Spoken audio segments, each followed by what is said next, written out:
وَأَنذِرْ عَشِيرَتَكَ الْأَقْرَبِينَ، اے نبی آپ اپنے قریبی رشتہ داروں کو خبردار کیجیے۔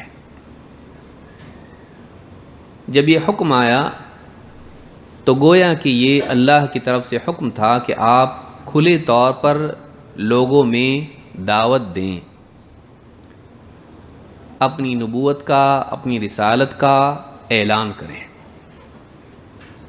آپ صلی اللہ علیہ وسلم نے ان لوگوں کو پکار کر جمع کیا۔ صفا کی پہاڑی پر آپ کھڑے ہوئے، جو اس زمانے کا ایک گویا کہ ایک سٹیج تھا، کسی کو کوئی بڑی بات بولنی ہوتی تو لوگوں کو وہاں جمع کیا جاتا، کوئی اشعار سناتا، کوئی پیغام دیتا، کوئی سیاسی معاملات، سماجی معاملات۔ تو اس پہاڑی پر آپ کھڑے ہوئے اور آپ نے سارے قبیلوں کو نام لے لے کر پکارا۔ لوگ جمع ہوئے، کوئی خود آیا، کسی نے اپنے غلام کو، کسی نے اپنے بیٹے کو، کسی نے کسی اور کو بھیجا، کیونکہ وہ جو سٹیج تھا، وہ جو پہاڑی تھی، وہاں سے ہمیشہ کوئی نہ کوئی اہم پیغام دیا جاتا تھا۔ لوگ جب جمع ہوئے تو اللہ کے نبی صلی اللہ علیہ وسلم نے انہیں بتایا کہ جیسے دنیا کی زندگی ہے ویسے آخرت میں بھی ایک زندگی ہے، اور جو انسان ایمان و عمل کے ساتھ آخرت میں نہ جائے کوئی کسی کے کام نہیں آئے گا۔ یہ ایک عام پیغام تھا جو اس دن اللہ کے نبی صلی اللہ علیہ وسلم نے دیا۔ اس وقت کئی لوگ جمع ہوئے جن میں ابو لہب بھی تھا، اور اس نے ڈانٹ کر، ناراض ہو کر کہا تبا لک سائر الیوم، سارا دن تمہارا خراب ہو جائے، الہذا جمعتنا، اس کے لیے ہم کو جمع کیا، اتنی چھوٹی سی بات کے لیے ہم کو جمع کیا۔ اور وہیں سے وہ آپ صلی اللہ علیہ وسلم کی دعوت کا دشمن ہو گیا۔ آپ نے جب دعوت کا آغاز کیا تو آپ اکیلے تھے، آپ کے ساتھ کوئی نہیں۔ مکہ کی گلیوں میں، بازاروں میں، لوگوں کے گھروں پر جا کر، راستے میں کوئی مل جائے اس کو دعوت، حرم میں اگر کوئی مل جائے اس کو دعوت۔ ایک ایک آدمی کو اللہ کے نبی صلی اللہ علیہ وسلم دعوت دیتے تھے۔ مخالفت شروعات میں ہلکی رہی، بعد میں بڑھتی گئی۔ جب ایک آدمی کسی مقصد پر جمع ہو، شروعات میں اس کے مقصد کے اعلان کو لوگ ہلکا سمجھتے ہیں کہ 2 دن بول لے گا، اس کے بعد بھول جائے گا، کیونکہ انسان کی طبیعت ایسی ہے۔ لیکن جب وہ اپنے مقصد پر ڈٹا رہتا ہے، جمع رہتا ہے، تب جا کر لوگوں کے کان کھڑے ہوتے ہیں، لوگ اس کی طرف متوجہ ہوتے ہیں کہ یہ آدمی تو چھوڑ ہی نہیں رہا، اس کو مسلسل کام کر رہا ہے۔ اور پھر مخالفتیں شدید ہوتی ہیں، لالچ، دھمکی، اذیت، اس طرح کے دروازے کھل جاتے ہیں۔ اور یہی اللہ کے نبی صلی اللہ علیہ وسلم کے ساتھ ہوا۔ آپ کے سر پر مٹی ڈالی جاتی، آپ کی پیٹھ پر اوجڑی ڈالی جاتی، آپ کو دھکی دیے جاتے، آپ کو تانے دیے جاتے، آپ کو برے برے القاب سے نوازا جاتا۔ کوئی شاعر کہتا، کوئی کاہن کہتا، کوئی جادوگر کہتا، کوئی جھوٹا کہتا، کوئی دیوانہ کہتا۔ ایسا ماحول تھا کہ دکھائی دیتا تھا کہ یہ دعوت نہیں چل سکے گی۔ اتنی ساری مخالفت، وہ بھی اس قبائلی زندگی کے وحشی معاشرے میں جہاں لوگ اتنے سنگ دل تھے کہ اپنی بچیوں کو خود اپنے ہاتھوں سے مٹی میں دبا کے دفن کر دیتے تھے، جہاں جنگوں کا حال یہ تھا کہ سالوں سال جنگ چلتی رہتی تھی، چھوٹی چھوٹی بات پہ کہ میرا اونٹ پہلے پانی پی گیا تیرا۔ ایسے لوگوں کے درمیان ایک اکیلے تنہا انسان کا، جو پیدائشی طور پر یتیم تھا، بچپن میں پیدا ہونے سے پہلے باپ کی وفات ہوئی، اس کے بعد ماں کی وفات ہوئی، پھر ماں کی گود سے نکل کر دادا کے پاس گئے تو دادا کی وفات ہوئی، پھر دادا کے پاس سے چچا کے پاس آئے۔ ایسا انسان جس کی کوئی ایسی کوئی ایجوکیشنل ہسٹری نہیں ہے، تعلیمی اعتبار سے ان پڑھ انسان، پڑھا لکھا نہیں۔ ایسے انسان کے بارے میں کسی نے تصور کیا تھا کہ یہ جو دعوت جس کا گلا دبانے کی کوشش کی جا رہی ہے، جس کو ذلیل کیا جا رہا ہے، اور جس کی دعوت اس عرب کے ریگستان میں چل رہی ہے جہاں پر کوئی تمدن نہیں ہے، کوئی سویلائزیشن نہیں ہے، کوئی خاص ایسا معاملہ نہیں ہے کہ یہاں پہ یونیورسٹیز ہوں، ٹیکنالوجی ہو، اور یہاں پر کوئی بہت بڑا سیاسی معاملہ ہو جیسے روم اور فارس کا تھا، کچھ بھی نہیں۔ اونٹ پہ سواری کرنے والے، کھجور کھانے والے، اونٹنی کا دودھ پینے والے، مٹی کے گھروں میں رہنے والے۔ کہیں یہ تصور تھا کہ دنیا کے کونے کونے تک یہ دعوت پہنچے گی، اور دنیا کا کوئی علاقہ ایسا نہیں ہوگا جہاں پر ندا نہ لگائی جائے اشہد ان محمد الرسول اللہ، میں اس بات کی گواہی دیتا ہوں کہ محمد صلی اللہ علیہ وسلم اللہ کے رسول ہے۔ آج آپ دیکھیں دنیا میں ہر لمحہ، ہر منٹ کہیں نہ کہیں اذان ہو رہی ہے، اور علانیہ طور پر کہا جا رہا ہے کہ محمد صلی اللہ علیہ وسلم اللہ کے رسول ہیں۔ جس رسالت کا اس مکہ کی وادیوں میں، گلیوں میں، بازاروں میں انکار ہوا، اس کا گلا گھونٹنے کی کوشش کی گئی، وہ دعوت اللہ تعالیٰ نے پوری دنیا میں پہنچا دی، اور اس طرح پہنچائی کہ جس کی رسالت کا انکار لوگوں نے کیا، اللہ تعالیٰ نے ایک ایسی سنت جاری کر دی کہ اس رسالت کا اقرار اونچی آواز میں کیا جائے گا۔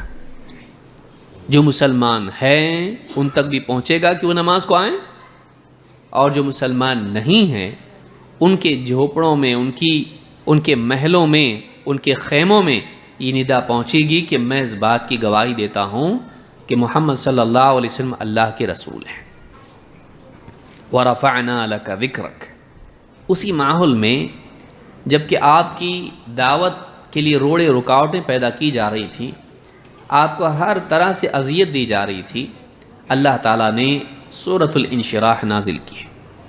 الم نشرح لک صدرک، اے نبی کیا ہم نے آپ کے لیے آپ کے سینے کو وسعت نہیں دی؟ آپ کا سینہ پھیلایا نہیں، اس کی تنگی کو دور نہیں کیا؟ ووضعنا عنک وزرک، آپ پر جو ایک بوجھ تھا اس کو ہم نے ہلکا کیا۔ اللہ تعالیٰ نے یہ پوری صورت نازل کی، اور اس میں اللہ تعالیٰ نے فرمایا وَرَفَعْنَا لَكَ ذِكْرَكَ، اے نبی ہم نے آپ کے ذکر کو اونچا کیا ہے، جبکہ دیکھنے میں اس ماحول میں بالکل یہ نہیں تھا۔ آپ غور کریں، ماحول ایسا ہے کہ نبی پر مجنون، پاگل، جادوگر اور کاہن اور شاعر ہونے کے القاب سے نوازا جا رہا ہے۔ بدنامی ہی بدنامی ہے، ہر آدمی آپ کی غیبت کر رہا ہے، آپ کو غلط ثابت کرنے پر تلا ہوا ہے۔ پولیٹیکل ایجنڈا پورا ان کا وہ ہے، سرداروں کا، لیکن ہوتا وہ ہے جو اللہ چاہتا ہے۔ اس کو یاد رکھیے، اسلام کو، اسلام کے پیغام کو، اللہ کی بات کو، اللہ کے کلام کو، رسول اکرم صلی اللہ علیہ وسلم کی شخصیت کو چاہے لوگ کتنا ہی داغدار کرنے کی کوشش کریں، اللہ کی طرف سے فیصلہ ہی ہے کہ عزت اسی کے لیے ہے، نہیں مٹا پائیں گے۔ اور تاریخ میں ایک بار نہیں ہوا، اس کے بعد تاریخ میں ہوتا رہا ہے۔ یہ اللہ نے قیامت تک کے لیے مقدر کر دیا ہے۔ وَرَفَعْنَا لَكَ ذِكْرَكَ، اسی لیے آگے اللہ نے فرمایا فَإِنَّ مَعَ الْعُسْرِ يُسْرًا، إِنَّ مَعَ الْعُسْرِ يُسْرًا۔ تنگی کے حالات ہیں، شدت کے حالات ہیں، مصیبت اور تکلیف کے حالات ہیں، اور رکاوٹوں میں آپ دعوت دے رہے ہیں۔ اللہ نے کہا ہر تنگی کے ساتھ آسانی ہے، یقیناً ہر تنگی کے ساتھ آسانی ہے۔ تنگی کے حالات میں اللہ تعالیٰ نے وسعت کی خوشخبری دی، اور ذلت کے حالات میں اللہ تعالیٰ نے عزت کا وعدہ کیا۔ ذلت کے حالات تھے، نبی صلی اللہ علیہ وسلم تن تنہا، پھر اکا دکا کوئی آپ کے ساتھ ہو گیا، بلال ساتھ ہو گئے، ابوبکر صدیق رضی اللہ تعالیٰ ساتھ ہو گئے، اور ایک دو صحابہ حضرت علی ساتھ میں ہو گئے، آپ کی بیوی حضرت خدیجہ رضی اللہ تعالیٰ عنہ ساتھ ہو گئی۔ گنتی کے لوگ تھے، عبداللہ ابن مسعود ہیں، اور بہت کم لوگ تھے. ایسا لگتا تھا کہ یہ دیا عرب کی اس ریگستان کی آندھی میں بجھ جائے گا. لیکن ہوا کیا؟ اللہ نے اس کو اتنا عام کیا کہ بادشاہوں نے اس دین کو قبول کیا، اور جدید دور میں سائنسدانوں نے اس دین کو قبول کیا، پروفیسر لوگوں نے اس دین کو قبول کیا. اور مائیکل ہارٹ نے کتاب لکھی، جو امریکہ کا میتھمیٹیشین ہے، حساب میں ایکسپرٹ پروفیسر، اس نے کتاب لکھی جو کہ خود عیسائی. اس نے بتایا تاریخ میں کتنے لوگ ہیں جنہوں نے تاریخ کو بدلا، انسانیت کے دھارے کو بدلا، انسانی سماج کو ایک نئی سوچ دی اور دلدل سے نکالا، ایک نئی چیز ان کو دی، چاہے وہ سیاست میں ہو، چاہے وہ ریلیجن میں ہو، چاہے وہ سماجی اعتبار سے ہو، ایجوکیشن میں ہو، پالیٹکس میں ہو، کسی بھی چیز میں ہو. ایسے کون کون لوگ ہیں؟ اس نے اپنے حساب سے لسٹ بنائی، 1 2 نہیں 100 لوگوں کی لسٹ بنائی، اور کچھ لوگوں کو ایکسٹرا لوگوں میں ڈال دیا. یہ بھی آ سکتے تھے لیکن 100 میں نہیں آ رہی ہے. آپ سوچئے کچھ لوگ، بہت سارے لوگ اس 100 کی لسٹ میں نہیں آئے، جبکہ ان کے بڑے بڑے کارنامے ہیں، ان کے ماننے والے لوگ ہیں دنیا میں، ان کی اپنی ایک تاریخ ہے. لیکن اس نے بولا نہیں، یہ 100 کے باہر جائیں گے. اور 100 میں سے اس نے عیسیٰ علیہ السلام کو بھی پیچھے رکھا، جبکہ وہ کرسچن ہے. نمبر 1 پر کس کو رکھا؟ نمبر 1 پر اس نے محمد الرسول اللہ صلی اللہ علیہ وسلم کو رکھا. مجبور ہو گیا وہ. تعصب سے اوپر اٹھ کر اگر آدمی علمی بنیادوں پر مطالعہ کرے اور تاریخ کو پڑھے اور تاریخ پر نبی اکرم صلی اللہ علیہ وسلم کے اثر کو دیکھے، مجبور ہو جاتا ہے وہ ماننے کے لیے کہ واقعی یہ شخصیت ہے، اس کا کوئی ثانی نہیں ہے. پوری انسانی تاریخ میں آپ سوچئے، اس نے پڑھا تو ہوگا نا کچھ، کیا ایسی بس نیند میں سے اٹھ کے لکھ دیا؟ ریسرچ اس نے کی.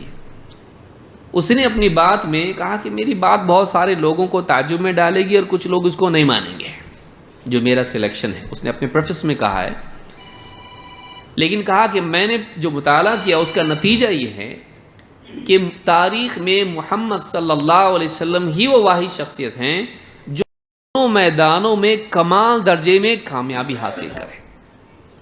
جس شخصیت نے سماجی میدان، سیاسی میدان اور اسی طرح سے دینی میدان، ان دونوں میدانوں میں ہر اعتبار سے کامیاب ترین شخصیت اگر کوئی ثابت ہوئی تاریخ میں، محمد صلی اللہ علیہ وسلم. کچھ لوگ ہوئے جنہوں نے پالیٹکس میں کچھ کیا، بڑے بڑے بادشاہ بن گئے. کچھ لوگ ہیں جنہوں نے دھارمک اور ریلیجس معاملات میں کچھ کیا، سماج سیوا کی اور لوگوں کو اچھا بنانے کی کوشش کی، وہ اپنے اس میدان میں چلے گئے. کچھ لوگ ہیں جنہوں نے ایجوکیشن، کسی نے سائنس اور کسی نے کسی اور میدان میں کام کیا، نوبل پرائز لیے اور بہت کچھ کیا. نیوٹن بھی سارے لوگ آ رہے ہیں اس میں. لیکن آپ دیکھیں گے کہ ایسا انسان جس نے سیاسی، سماجی اور دینی دونوں میدانوں میں اتنا بڑا قدم اٹھایا اور اتنا بڑا کام کیا کہ جس کے اثرات فیوچر میں ایسے پڑے کہ ان اثرات کی وجہ سے فیوچر چینج ہو گیا، ایسا کون ہے؟ اس نے بولا ایسے ایک ہی آدمی ہے، ایک ہی شخصیت ہے. وہ کون ہے؟ عیسیٰ علیہ السلام نہیں، محمد صلی اللہ علیہ وسلم. ایک غیر مسلم بھی مجبور ہو گیا اس بات کے ماننے پر کہ اگر نمبر 1 پر کسی کو رکھا جا سکتا ہے تو محمد صلی اللہ علیہ وسلم ہے. اسلام کو نہیں ماننے والا مان رہا ہے کہ ہسٹری میں یہی ایک یونیک شخصیت ہے جس نے پوری تاریخ کو چینج کر دیا. اور واقعی نبی اکرم صلی اللہ علیہ وسلم سے کی شخصیت کی عظمت کو جاننا ہو تو اس کا ایک طریقہ یہ بھی ہے کہ آپ سے پہلے تاریخ کو دیکھا جائے اور آپ کے بعد، کہ سائنسی اعتبار سے جو ترقیات ہوئیں وہ آپ کے بعد ہوئی ہیں، پہلے نہیں. کیوں؟ اس لیے کہ پہلے انسان پوجتا تھا پورے نیچر کو، پیڑ کو پوج رہا، پتھر کو پوج رہا، سورج کو پوج رہا، چاند کو پوج رہا، ہواؤں کو پوج رہا، پانیوں کو پوج رہا ہے. انسان اس میں پڑا ہوا تھا، توہمات میں، سپرسٹیشنز میں پڑا ہوا تھا. اللہ کے رسول صلی اللہ علیہ وسلم کے آنے کے بعد، قرآن کے آنے کے بعد بتایا گیا یہ سب تمہارا خادم ہے، اللہ نے اس کو پیدا کیا، یہ معبود بننے کے لائق نہیں ہے، یہ تو تمہارا خادم ہے، یہ پابند ہے. اس کو قانون میں اللہ نے جکڑ کے رکھا ہے، اس کا ایک قانون ہے۔ ذالک تقدیر العزیز العلیم، لوگوں کے ذہن سے مخلوق کی عظمت نکال دی گئی، اس کو معبود کے مقام سے ہٹا دیا گیا، اس کو خادم بتایا گیا، بتایا گیا کہ یہ قانون میں جکڑا ہوا ہے، دیکھو کیا قانون اس کا ہے۔ ریسرچ شروع ہو گئی۔ اسی لیے آپ دیکھیں سب سے پہلے تاریخ میں سائنسی ترقی آئی تو عربوں کے راستے سے گزر کے وہ یورپ میں آئیں۔ اگر کسی کو تعجب ہو تو جا کے تحقیق کرو، کیوں آئے عربوں کے ذریعے سے؟ کیونکہ عربوں کے دماغ سے مخلوق کی وہ عظمت نکلی جو اس کو معبود کے مقام پر بٹھاتی ہے، باقی ساری دنیا اسی میں پڑی ہوئی تھی۔ مسلمان اس سے نکلے، یہ سب کی سب اللہ کی نشانیاں ہیں، معبود بننے لائق نہیں ہیں۔ وَمِنْ آيَاتِهِ اللَّيْلُ وَالنَّهَارُ وَالشَّمْسُ وَالْقَمَرُ لَا تَسْجُدُوا لِلشَّمْسِ وَلَا لِلْقَمَرِ وَاسْجُدُوا لِلَّهِ الَّذِي خَلَقَهُنَّ إِن كُنتُمْ إِيَّاهُ تَعْبُدُونَ۔ صاف پیغام اللہ نے دے دیا، اللہ کی نشانیوں میں سے ہے رات، دن، سورج، چاند۔ تم سورج کی عبادت مت کرو، تم چاند کی عبادت مت کرو، بلکہ اس اللہ کی عبادت کرو جس نے ان کو پیدا کیا ہے، اگر تم واقعی اس کے بندے ہو، اس کی عبادت کرنے والے ہو۔ بتایا گیا یہ مخلوقات ہیں، یہ بندھن میں بندھی ہوئی ہیں، ان کو کوئی پیدا کرنے والا اور باندھ کے رکھنے والا ہے، اس کی عبادت کرو، یہ تو مخلوق ہے۔ سائنس کی ترقیاں شروع ہو گئی، مسلمانوں نے ہر چیز کو اس نگاہ سے دیکھنا شروع کیا کہ اس کا قانون کیا ہے، یہ مخلوق ہے، اس کی عبادت نہیں کرتے، یہ خادم ہے ہماری، یہ پابند ہے، اور تحقیق کا دور شروع ہوا۔ اسی لیے آپ دیکھیں گے کہ سائنس کی ترقیات اسلام کے بعد آپ کو دکھائی دیں گے۔ اسلام کا احسان ہے، محمد صلی اللہ علیہ وسلم کا احسان، کیونکہ لائے تو آپ ہی نا، اللہ نے چنا کس کو؟ نعمت لانے والا، اس کا بھی تو احسان ہوتا ہے۔ دین اسلام اللہ کی نعمت ہے، اس نعمت کو لانے والا کون، پہنچانے والا کون، اس کو صحیح ڈھنگ سے سمجھانے والا کون، اس سماج میں اس کو نافذ کرنے والا کون، اتنی قربانیاں دے کر اس کی حفاظت کرنے والا کون؟ محمد رسول اللہ صلی اللہ علیہ وسلم۔ نہ صرف سائنسی ترقی بلکہ سماجیات کو آپ دیکھیے، بچیوں کو زندہ دفن کرنا، سودی نظام، لوٹ کھسوٹ اور آپس کی جنگیں، ماحول کتنا بگڑا ہوا تھا عرب کا، اور ہر اعتبار سے برائیاں، عورت کے حقوق نہیں، بچیوں کو زندہ دفن کرنا، نکاح کوئی قانون نہیں۔ عائشہ رضی اللہ تعالیٰ کی روایت ابو داؤد کی آپ دیکھیں، ایک عورت کئی لوگوں سے تعلق قائم کرتی تھی، جب بچہ اس کو ہوتا تھا سب کو بلاتی تھی اور بولتی تھی دیکھو جس کے چہرے کے ساتھ ملتا ہے وہ لے جائیں، اس کا بچہ ہے یہ یہاں وہاں پہ تھا۔ جس ماحول میں اللہ کے رسول صلی اللہ علیہ وسلم نے دعوت دی وہ کتنا بھیانک ماحول تھا۔ اکیلے آپ کھڑے ہوئے اور آپ نے دعوت شروع کی، ہر قسم کی رکاوٹوں کو پار کرتے کرتے کرتے کتنا ٹائم، 23 سال کے اندر پورے عرب کو بدل کے رکھ دیا۔ اذا جاء نصر اللہ والفتح ورأیت الناس يدخلون فی دین اللہ افواجا، جب اللہ کی مدد آ جائیں اور فتح ہو جائیں، فتح آ جائے، اور آپ دیکھو اے نبی کہ لوگ فوج ایک کا دکا نہیں، کیونکہ وہ دور بھی آپ نے دیکھا ہے، لیکن پھر ایک دور ایسا بھی آیا کہ قبیلے علاقے کے علاقے فوج کی طرح مسلمان ہونے لگے، تیزی سے لوگ مسلمان ہونے لگے۔ اے نبی جب آپ ایسا دیکھ لو آپ کی زندگی میں تو آپ کیا کرو؟ وَرَأَيْتَ النَّاسَ يَدْخُلُونَ فِي دِينِ اللَّهِ أَفْوَاجًا فَسَبِّحْ بِحَمْدِ رَبِّكَ وَاسْتَغْفِرْ۔ اب آپ کا وقت آ گیا، آپ کا مشن پورا ہو گیا، اب اللہ آپ کو اٹھا لے گا، آپ اللہ کی پاکی بیان کرو۔ یہ بھی ایک عظمت ہے اللہ کے نبی صلی اللہ علیہ وسلم کی، کہ عظمت پانے کے بعد، اتنا اونچا مقام پانے کے بعد بھی آپ صلی اللہ علیہ وسلم میں وہ چیز پیدا نہیں ہوئی جو کامیابی انسان میں پیدا کرتی ہے، گھمنڈ۔ کامیابی ہینڈل کرنا بہت مشکل کام ہے، شہرت، اقتدار۔ اسی لیے کہتے ہیں کسی کو دیکھنا ہو کتنا شریف ہے تو اس کے ہاتھ میں پاور دو، سب معلوم ہو جاتا کتنا شریف ہے۔ پاور ہاتھ میں آتی وہ شیطان، فرعون بن جاتا ہے۔ پاور کو ہینڈل کرنا بہت مشکل ہے۔ اللہ رب العالمین نے ایسا پاور دیا اللہ کے نبی صلی اللہ علیہ وسلم کو کہ کوئی آپ کے ساتھ ذرا بدتمیزی کرے صحابہ گردن اڑا دیں اس کی. اتنے چاہنے والے ایسے لوگ پیدا کیے، ان کے ایسے لوگوں کو جوڑا آپ کے ساتھ میں کہ جو لوگ کہتے تھے اللہ کے رسول آپ جنگ میں ادھر ادھر مت دیکھیں، میرے پیچھے آپ رہیے، تیر آئے گا تو میری گردن کے پار جائے گا، آپ کو نہیں لگنا چاہیے. ایسے لوگ دیے جو آپ کا وضو کا پانی زمین پہ گرنے نہیں دیتے تھے، اتنی آپ کی عزت کرتے تھے کہ آپ کے وضو کے قطروں کو زمین پہ گرنے نہیں دیتے تھے. اتنی محبت کرنے والے. اتنا پاور ملنے کے بعد آدمی دیوانہ ہو جاتا ہے. آدمی اپنے آپ کو کچھ کا کچھ سمجھ لیتا. دنیا میں آپ دیکھ لیجئے، باباؤں کے حال کو آپ دیکھیے، جب لوگ ان کو ماننے لگتے ہیں تو کیسے دیوانے ہو جاتے. وہ ایسے سمجھتے کہ میں الٹیمیٹ ہوں، ہاں پوری دنیا میرے حساب سے چلتی ہے. لیکن وہی ایک آدمی کھڑا ہو کے کہنے لگا ما شاء اللہ ما شئت، اللہ کے رسول جو اللہ چاہے آپ چاہیں. کہا تو بری بات بولنے والا ہے. آپ نے کہا اجعلتنی واللہ عدلا، مجھے اللہ کے برابر کرتا ہے، بلکہ یوں کہہ، بلکہ یہ کہہ ما شاء اللہ وحدہ، اکیلا اللہ جو چاہیں وہی ہوگا. کبھی آپ صلی اللہ علیہ وسلم نے اپنی بندگی کو بھلایا نہیں ہے. بعض اوقات جب شخصیات کی عظمت لوگوں کے دلوں پر چھا جاتی ہے تو اس میں وہ تھوڑا آگے گزرنے کی کوشش کرتے ہیں. وہ چاہتے ہیں کہ اور بڑھائیں. محبتیں انسان کو تعظیم میں اندھا کر دیتی ہیں. یہی وجہ ہے کہ عیسیٰ علیہ السلام کی تعظیم میں لوگ حدیں پار کر گئے. عیسیٰ علیہ السلام کو اللہ کے بندے سے بیٹا بنا دیا ہے. کچھ لوگوں نے اللہ بنا دیا ان کو. یہ اللہ ہی کا روپ ہے جو دنیا میں آیا ہے. نبی کریم صلی اللہ علیہ وسلم نے کہا لا تطرونی کما اطرت النصارى عیسی ابن مریم، مجھے تعریف میں اس طرح سے مت بڑھاؤ جیسے عیسیٰ علیہ السلام کی تعریف میں لوگ آگے بڑھ گئے. عیسیٰ ابن مریم کی تعریف میں لوگوں نے حدیں پار کر دی. فإنما أنا عبد، میں تو بس اللہ کا بندہ ہوں، میں تو بس اللہ کا بندہ ہوں.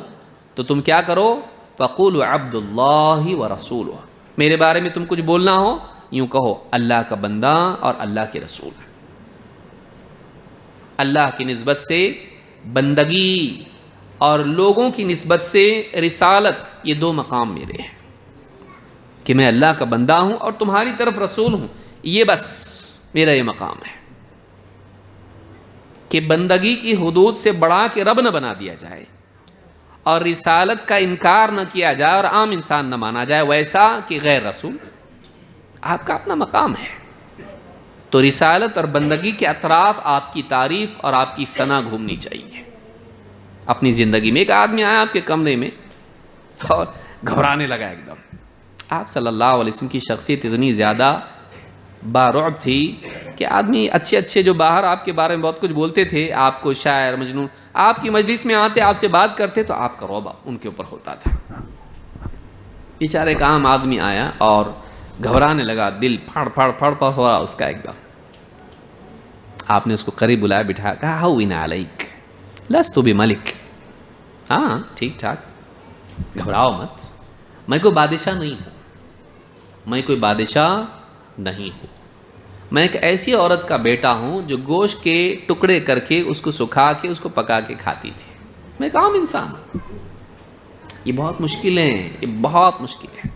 جو اس مقام کو نہ پائے وہ سمجھ نہیں سکتا اس کو کہ لوگ جان دینے کے لیے تیار ہیں. خط حکومتوں کو گرا دیتا ہے.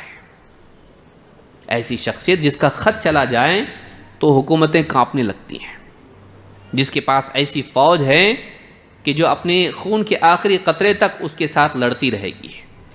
ایسی فوج ہے اس کے پاس کہ جو نہ صرف اس کے حکم کو مانتی ہے بلکہ اس کے حکم پر اپنی جان دے دینا اپنی سعادت سمجھتی ہے اور اس کو بچانے کے لیے اپنی بیوی بچے سب کو قربان کرنے کے لیے تیار ہے.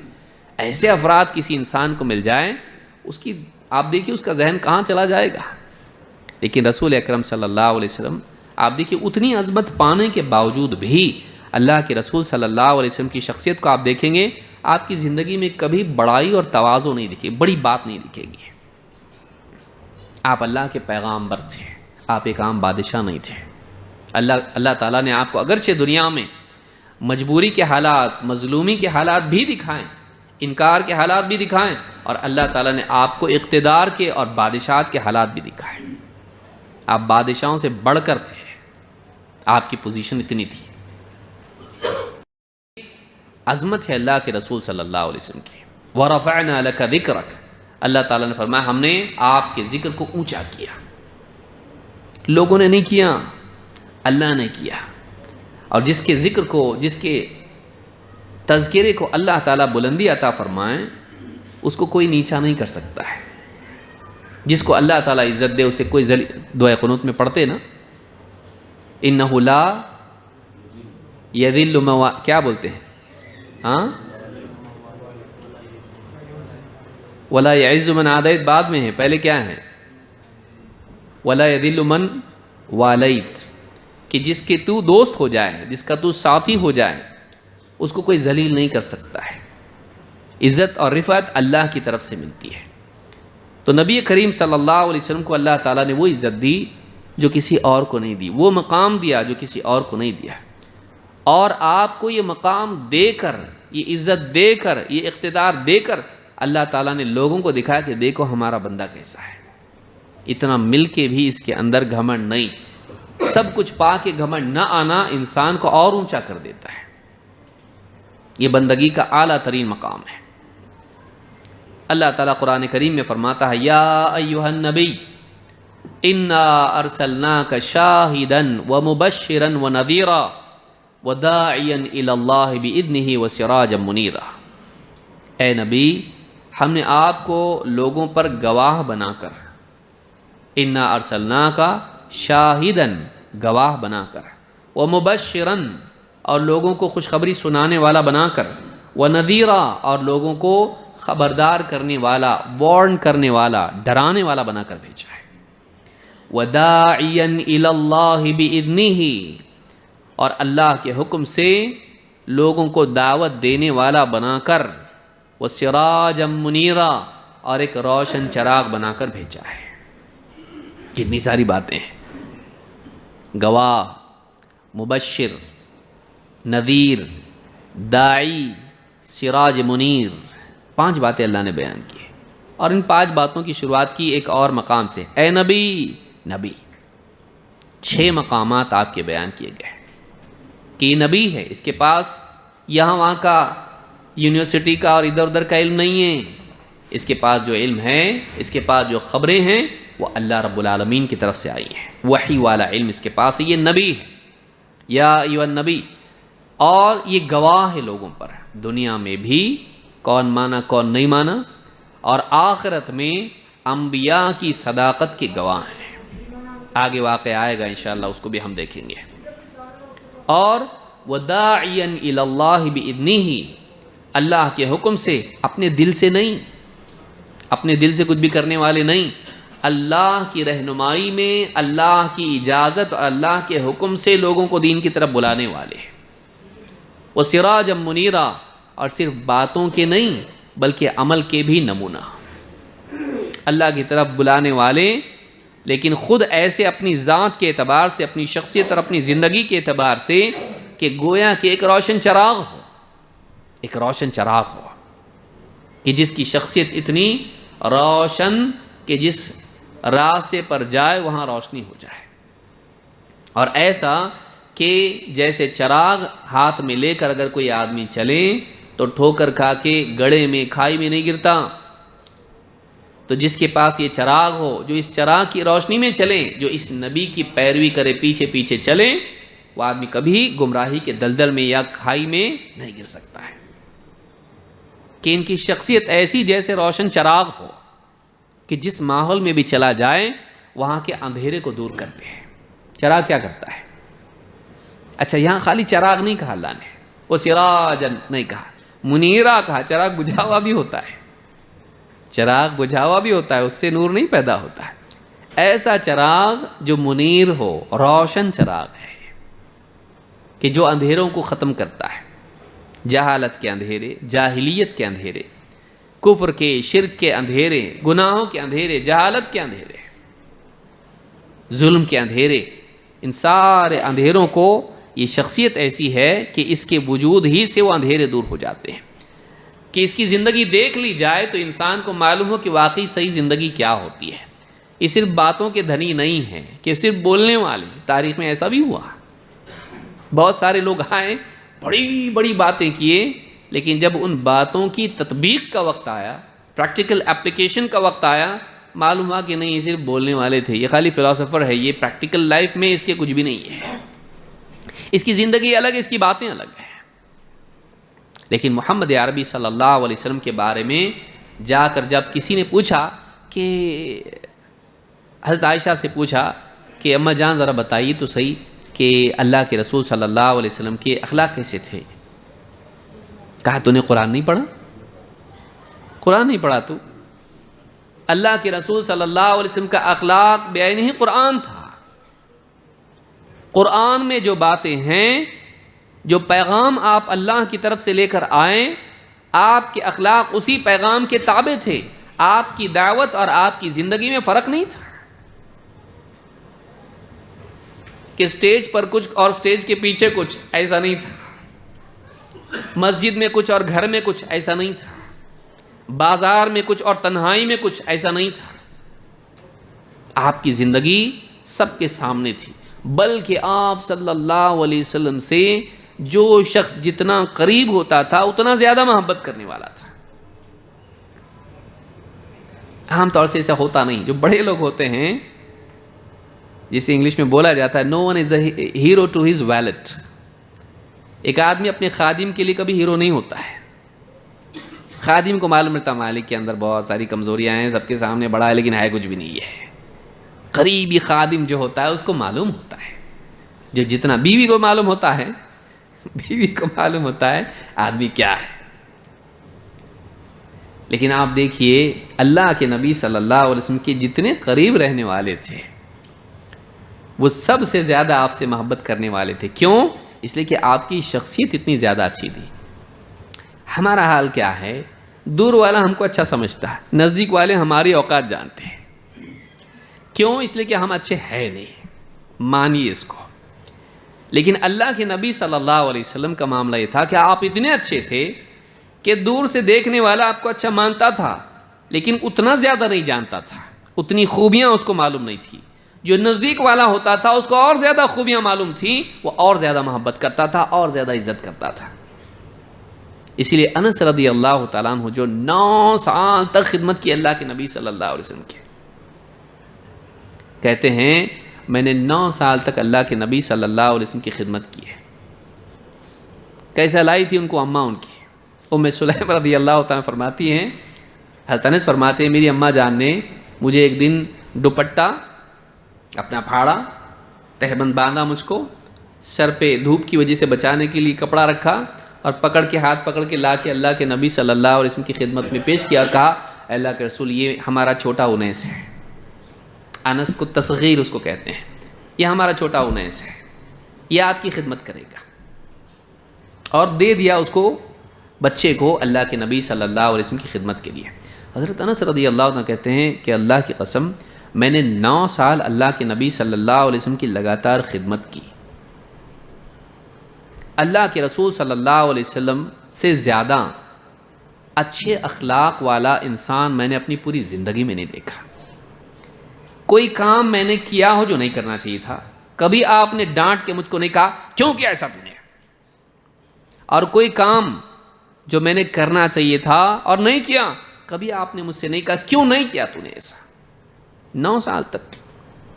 ہم اپنے بچوں کو دیکھیے کیسا کرتے ہیں، ایک آدمی بڑوں کے سامنے تو سنبھال کے رہتا ہے اپنے آپ کو، بچوں کے سامنے کون رہتا ہے؟ چل ہٹ یہاں سے، کون جھڑکتا نہیں ہے، کون مارتا نہیں ہے، کون ڈانٹتا نہیں ہے۔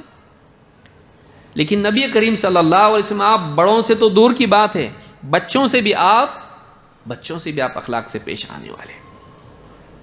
آپ کے قریب جتنا آدمی رہتا تھا اتنا محبت کرتا تھا۔ بلکہ بیویوں کا حال آپ دیکھیے، بیویوں میں ہوڑ لگی رہتی تھی کہ نبی صلی اللہ علیہ وسلم کو کس طرح سے اپنے قریب کریں۔ ظاہر بات ہے ایک سے زیادہ بیویاں ہوں تو ان میں آپس میں ہوتا ہے کہ یہ میرے پاس، اور اگر اچھا انسان ہو تو اور زیادہ چاہت ہوتی ہے۔ معاشی حالات آپ کے خراب تھے، فقر و فاقے کے حالات گھر میں تھے۔ حضرت عائشہ فرماتی ہیں، اب بات میری الگ ہی جا رہی ہے لیکن چلیے سن لیجیے اس کو۔ حضرت عائشہ رضی اللہ تعالیٰ فرماتی ہیں کہ چاند پر چاند گزر جاتے لیکن ہمارے گھر میں کھانے کے لیے کچھ نہیں ہوتا، چولہا نہیں جلتا تھا، چولہا نہیں جلتا تھا۔ بیوی رہے گی گھر میں، چاند پر چاند گزر جا رہے ہیں، ہم ایک ہلال دوسرا تیسرا دیکھتے تھے لیکن گھر میں ہمارے چولہا نہیں جلتا تھا۔ تو پوچھنے والے کھاتے کیا تھے؟ کہا دو کالی چیزیں، کھانا پینا تمہارا کیا تھا؟ کہا دو کالی چیزیں، کھجور اور پانی۔ بتائیے ہم اپنی افطار میں اس پہ قناعت نہیں کرتے ہیں، وہ مہینوں اس پر قناعت کرتے تھے کہ کبھی پانی پی لیا۔ اسی لیے حضرت عائشہ کی روایت آپ دیکھیے کہ کبھی اللہ کے نبی صلی اللہ علیہ وسلم افطار کرتے، آپ گیلی کھجوروں پر کرتے، وہ نہیں ملتی تھی سوکھی کھجوروں پر افطار کرتے تھے، کبھی وہ بھی نہیں ملتا تھا پانی پی کے مسجد میں جاتے تھے۔ بتائیے ہم نے کبھی پانی پی کے افطار کی ہے؟ کتنوں نے کی ہے؟ جلد بازی میں تو کی ہوگی لیکن واقعی گھر میں کچھ بھی نہیں ہے، خالی پانی پی کے افطار کی ہے۔ یہ نبی کا حال ہے، نبی صلی اللہ علیہ وسلم کے گھر کا حال ہے۔ بیویاں کیسی رہتی تھی؟ شکایت کی بیویوں نے کہ اللہ کے رسول یہ کیسے کب تک چلے گئے فقر و فاقے کے حالات؟ اللہ تعالیٰ کی نبی صلی اللہ علیہ وسلم ناراض ہو گئے۔ ہمارا گھر ایسا نہیں ہونا چاہیے کہ جس میں ہم مجاہدے کی بجائے آسائش کو پسند کریں۔ ناراض ہو کے بیٹھ گئے۔ اللہ تعالیٰ نے اختیار دیا، اے نبی کہیے اگر تم کو مال چاہیے، مال دے دلا کر تمہاری چھٹی کر دیں گے، جاؤ مال مل جائے گا تم کو، نہیں تو پھر صبر کرنا پڑے گا۔ ساری بیویوں کو اختیار دیا اللہ کے نبی صلی اللہ علیہ وسلم نے، چاہو تو تم کو مال دے کر میں بدا کر دیتا ہوں، الگ ہو جاتا ہوں، یا اگر تم کو رہنا ہے تو میرے ساتھ جس حال میں ہوں رہنا پڑے گا، دو میں سے ایک چننا پڑے گا، مال یا میں، آپشن دیا تھا ان کو۔ ساری بیویوں نے کس کو چنا؟ محمد رسول اللہ صلی اللہ علیہ وسلم کو۔ ہم لوگ گزارا کر لیں گے، آپ سے ہم دور نہیں ہو سکتے، نبی صلی اللہ علیہ وسلم سے دور نہیں ہو سکتے۔ آپ سوچئے ایسی شخصیت کہ جس کی دعوت اتنی عظیم الشان اور اس دعوت کو سماج میں وہ لے کر آئیں، 23 سال کے عرصے میں آپ نے پورے عرب کو جو سماج پورا شرک پر قائم تھا، وہاں کی سرداریاں شرک پر قائم تھی، اللہ کے رسول صلی اللہ علیہ وسلم، اللہ کا گھر بتوں سے بھرا ہوا تھا، کعبہ کے اطراف سارے پتھر، یہ وہ بت، الگ الگ تصویریں کعبہ میں رکھی ہوئی، یہ حال تھا۔ لوگوں نے ایسا کر دیا تھا۔ 23 ایئرز کا مطلب ہوتا ہے ایک بچہ پیدا ہوا اور بچہ بڑا ہوتے شادی کی عمر کو ہو گیا۔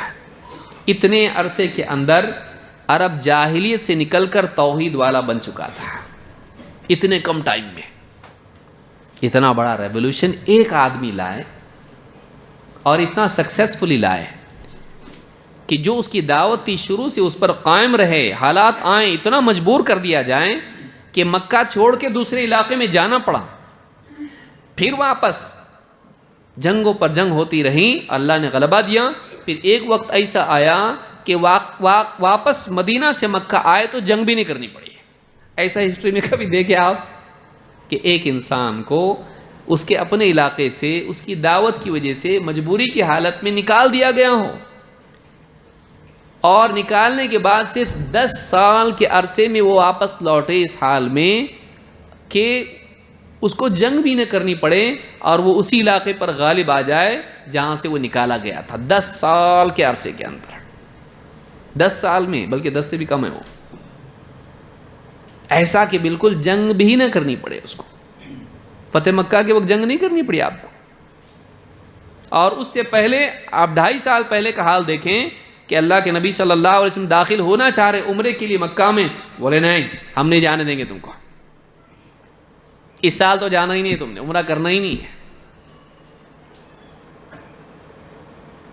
کیا حال ہوا ہوگا صحابہ کا، عمرہ نہیں کرنے دے رہے ہم کو۔ اللہ کے گھر تک پہنچنے نہیں دے رہے ہم کو، نہیں جانے کا، اگلے سال آنے کا، اگلے سال آؤ، شرطیں طے ہو رہی ہیں۔ ہماری طرف سے آدمی تمہارے پاس آیا تو واپس دینا پڑے گا، تمہاری طرف سے آدمی ہمارے پاس آیا تو ہم واپس دیں گے نہیں، مشرکین شرط رکھ رہے ہیں۔ اور آئندہ سال بھی جب تم آؤ گے 3 دن سے زیادہ رک نہیں سکتے مکہ میں واپس جانے کا، اور تلوار کھلی لے کے نہیں گھوم سکتے مکہ میں، تلوار میان میں ڈالنا، میان تھیلے میں ڈالنا، ایسا آنا یہاں پہ، ہمارے سامنے طاقت دکھانا نہیں اپنی۔ ابن ہشام نے سیرت میں اپنی کئی ان کی شروط ذکر کی ہے۔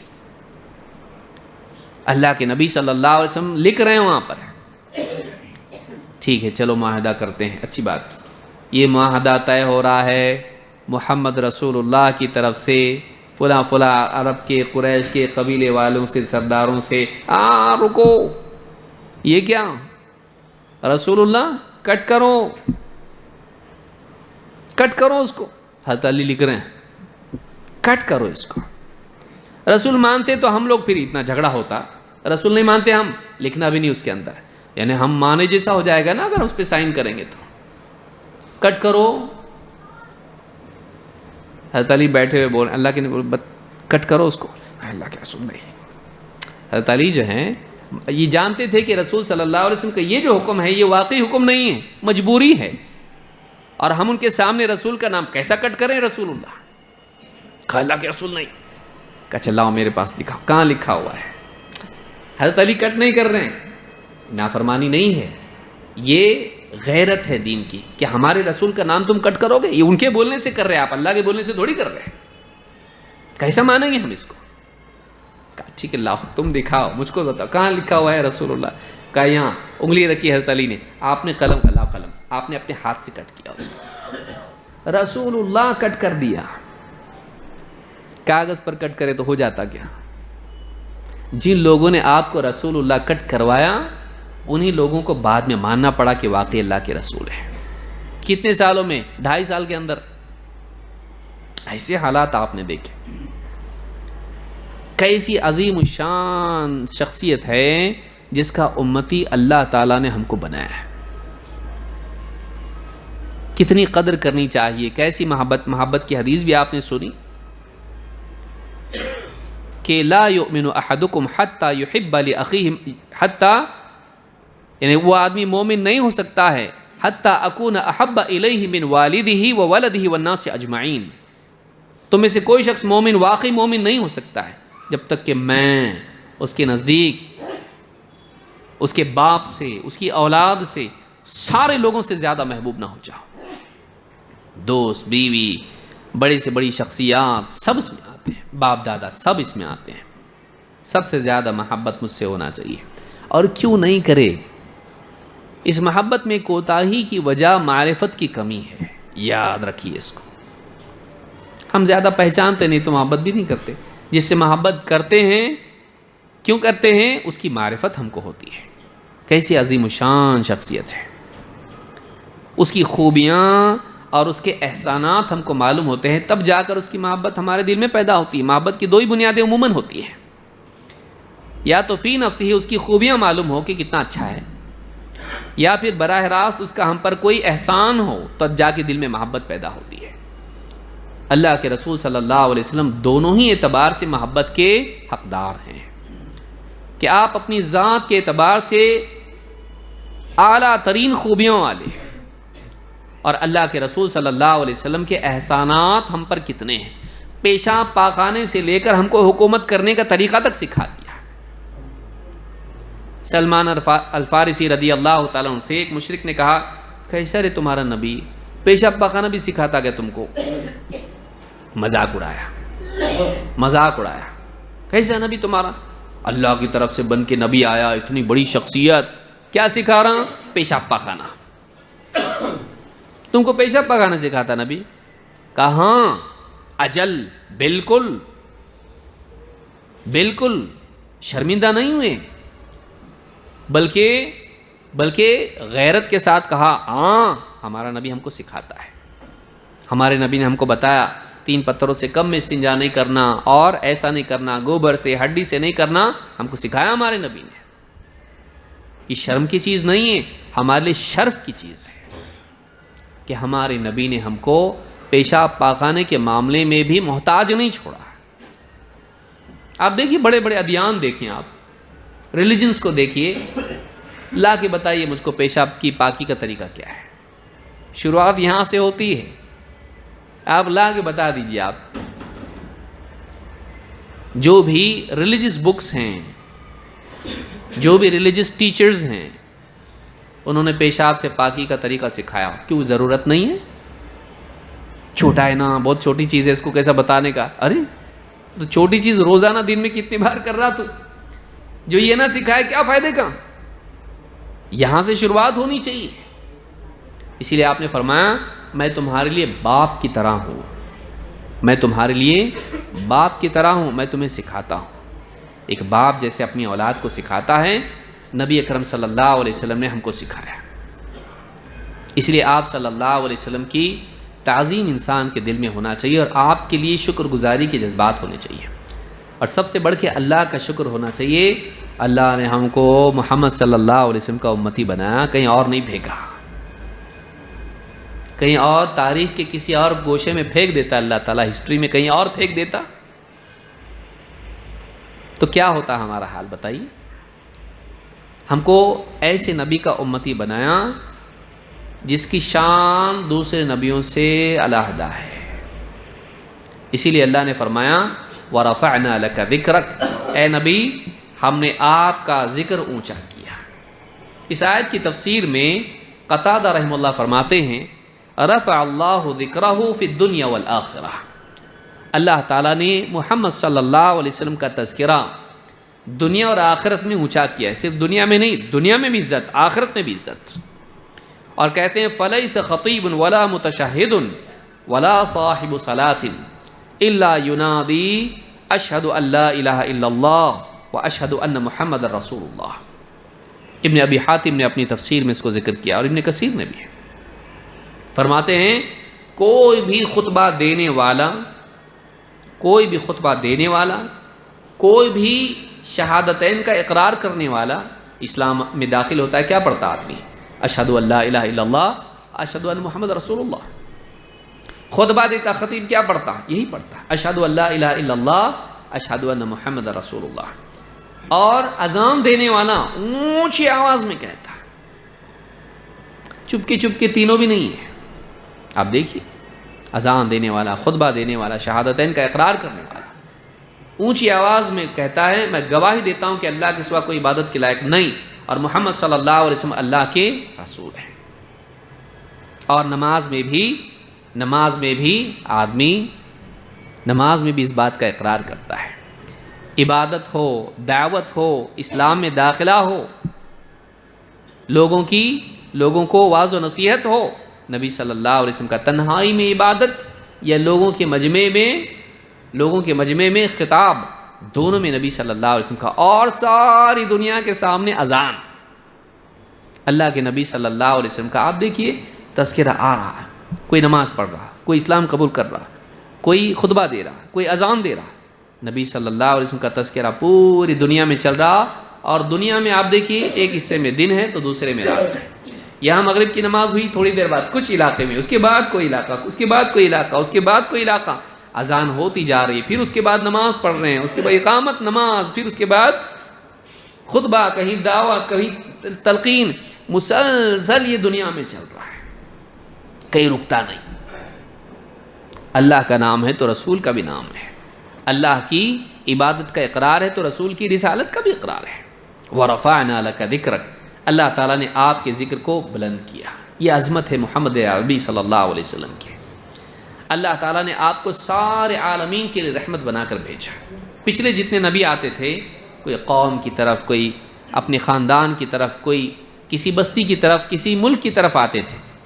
محمد صلی اللہ علیہ وسلم کو اللہ تعالیٰ نے سارے عالمین کے لیے رسول بنا کر بھیجا اور رحمت بنا کر بھیجا. آپ کی تعلیمات میں رحمت ہے. آپ دیکھیے آپ کی تعلیمات میں شدت نہیں ہے، رحمت ہے. کھڑے ہو کے نماز نہیں پڑھ سکتے، بیٹھ کے پڑھ، بیٹھ کے نہیں لیٹ کے پڑھ. روزہ سفر میں ہے چھوڑ دے، بعد میں پورا کر. عورت حائضہ ہے، تکلیف میں پریشانی میں ہے، مت پڑھ نماز. بیمار ہے، بعد میں روزہ رکھ. غریب ہے، کوئی بات نہیں، زکوٰۃ تیرے اوپر نہیں. غریب ہے، حج کو نہیں جا سکتا، کوئی مسئلہ نہیں، تو گناہ گار نہیں ہے. پانی نہیں ملا تیمم کر لے، پانی نہیں ملا ڈھیلے سے استنجا کر لے. آسانی رحمت ہے. وما ارسلناک الا رحمۃ للعالمین. غالب آئے جب مکہ میں اور پورے لشکر کے ساتھ 10,000 صحابہ کے ساتھ مکہ میں جب آپ داخل ہوئے، لوگ گھبرا گئے. کیوں؟ فاتح جس پر غلبہ پاتا ہے اس کو تباہ کر دیتا ہے. آپ دیکھیے پوری ہسٹری آپ پڑھو، پوری ہسٹری آپ پڑھو، آپ کو ملے گا جب بھی کسی ملک میں ایک بار سے آ کے فاتح غلبہ پاتا ہے تو کیا کرتا ہو؟ وہ کیا کرتا ہے؟ جتنے لوگ ہیں سب کو کاٹ کے رکھ دیتا ہے. پچھلے زمانوں میں مردوں کو مار دیا جاتا تھا، عورتوں کو رکھا جاتا تھا، باندھی بنایا جاتا تھا. صرف لڑنے والے نہیں، سب کو. قبائلی زندگی میں تو یہ عام تھا، بچوں کو تک قتل کر دیا جاتا تھا. لیکن آپ دیکھیے اللہ کے نبی صلی اللہ علیہ وسلم اسی قوم میں، انہی لوگوں میں فاتح بن کر داخل ہو رہے ہیں جنہوں نے آپ کو نکالا تھا، جنہوں نے آپ کو پتھر مارے تھے، جنہوں نے آپ کے سر پر مٹی ڈالی تھی، جنہوں نے آپ کو بدنام کرنے کی کوشش کی تھی، آپ کو بے گھر کیا تھا، مجبور کر دیا تھا، آپ کی جان کے دشمن تھے. ہر اعتبار سے انہوں نے آپ کے خلاف کوئی کمی نہیں کی تھی، مخالفت میں ستانے میں کوئی کسر نہیں چھوڑی تھی. جب آپ داخل ہوئے تو آپ نے انہیں قتل نہیں کیا، ان کو امان دی. ایک صحابی نے جھنڈا اٹھایا اور کہا الیوم یوم الملحمہ، فتح مکہ کے دن، الیوم یوم الملحمہ، آج تو جنگ کا دن ہے، آج تو اب ان کو ہے اب ان کا نمبر. ملحمہ جنگ کو کہتے ہیں. آپ نے ان سے کہا جھنڈا لو، اس دوسرے کو دو. کہا الیوم یوم المرحمہ، آج رحمت کا دن ہے. آپ نے کہا جو کعبہ کے غلاف سے لپٹا ہوا ہوگا، چمٹا ہوگا، حرم میں ہوگا، قتل نہیں کریں گے. جو ابو سفیان کے گھر میں جائے گا، فلاں کے گھر میں ہوگا، قتل نہیں کریں گے. جو اپنے گھر کے دروازے بند کر دے اس کو ہم کچھ نہیں کریں گے. جو لڑنے کے لیے آئے گا اس کو ہم قتل کریں گے، لیکن جو نہیں لڑنا چاہتا ہم اس کو قتل نہیں کریں گے. آپ نے ایک عمومی طور پر امان دے دی لوگوں کو. فاتح ایسا نہیں کرتا ہے، وہ گن گن کے پکڑ کے ایک ایک کو، اچھا تو نا ہاں بہت بولتا تھا نا، ادھر آ، اڑاؤ گردن اس کی، فیوچر میں بھی رسک نہیں چاہیے اس کا. آپ نے نہیں کیا ایسا. وما ارسلناک الا رحمۃ للعالمین. آپ کی شخصیت رحمت والی، آپ کی تعلیمات رحمت والی، بلکہ آپ کے ساتھ رہنے والے صحابہ رحمت والے. اللہ کے نبی صلی اللہ علیہ وسلم نے ایسی تربیت دی ان کو کہ وہ بھی رحمت والے تھے، ان کے دلوں میں بھی مخلوق کے لیے ترحم تھا. تو یہ آپ کی شان ہے. انبیاء پر آپ کا مقام کیا ہے؟ اللہ تعالیٰ نے معراج کی رات میں آپ کا شرف ظاہر کیا نبیوں کے مقابلے میں. کئی نبی آئے، ہم ان کی گنتی نہیں جانتے. سارے نبیوں کو اللہ تعالیٰ نے ایک رات میں جمع کیا. اچھا وہ دور ایسا برا، تکلیف کا، مصیبت کا دور تھا، ذلت، تکلیف، پریشانی کا دور تھا کہ کہیں دکھائی نہیں دیتی تھی امت کی دعوت کیسے پنپے گی آگے. اللہ تعالیٰ نے فرشتہ بھیجا جبریل، آفیشیل انویٹیشن. اپنی طرف سے اللہ تعالیٰ نے خاص سواری بھیجی، براق. اس کی رفتار ایسی تھی کہ جہاں اس کی نظر پڑتی تھی اگلا قدم وہاں ہوتا تھا، اتنی تیز. اللہ کی طرف سے وہ سواری آئی، آپ کو اس پر سوار کیا گیا. یہاں سے لے کے مسجد حرام سے لے کے سیدھے آپ کو کہاں لے جایا گیا؟ بیت المقدس. بیت المقدس میں ساری نبیوں کو اللہ نے جمع کیا. سب آدم علیہ السلام سے لے کے سب جتنے بھی، ابراہیم علیہ السلام، سب، نوح علیہ السلام، عیسیٰ، موسیٰ، سب جمع ہوئے وہاں پہ. اور نماز کا وقت آیا، انبیاء کی نماز. رات کے وقت میں نماز پڑھی گئی، پڑھو نماز. اللہ کے نبی صلی اللہ علیہ وسلم فرماتے ہیں اتینا الی بیت المقدس. معراج کی رات ہمارا پہلا سفر زمینی، اس کے بعد آسمانی. زمینی سفر کو اسراء کہتے ہیں، آسمانی سفر کو معراج کہتے ہیں، اس کا فرق یاد رکھیے۔ زمینی سفر کو کیا کہتے ہیں؟ اسراء، سبحان الذی اسرا بعبدہ لیلا من المسجد الحرام الی المسجد الاقصی الذی بارکنا حولہ لنریہ من آیاتنا انہ هو السمیع البصیر۔ پاک ہے وہ ذات تمام عیوب سے پاک جو راتوں رات اپنے بندے کو لے گیا مسجد حرام سے مسجد اقصی تک، جس کے اطراف کو ہم نے برکتوں سے نواز رکھا ہے، تاکہ اللہ تعالیٰ اپنی نشانیوں میں سے کچھ نشانیاں اپنے بندے کو دکھائے۔ یقیناً وہ بڑا سننے والا اور دیکھنے والا ہے۔ اس رات لے گیا، یہ اسراء ہے۔ اس کے بعد معراج ہے، عروج، اوپر جانا۔ اسراء رات میں سفر کرنے کو کہتے ہیں۔ فَأَسْرِ بِعِبَادِي، موسیٰ علیہ السلام سے کہا گیا تھا، آئے مسجد اقصی، بیت المقدس، کہتے ہیں فَصَلَّيْتُ فِيهِ بِالنَّبِيِّينَ وَالْمُرْسَلِينَ إِمَامًا۔ وہاں جب گئے نماز کے لیے سب جمع ہوئے، صفیں بن گئی، امام کون بنے؟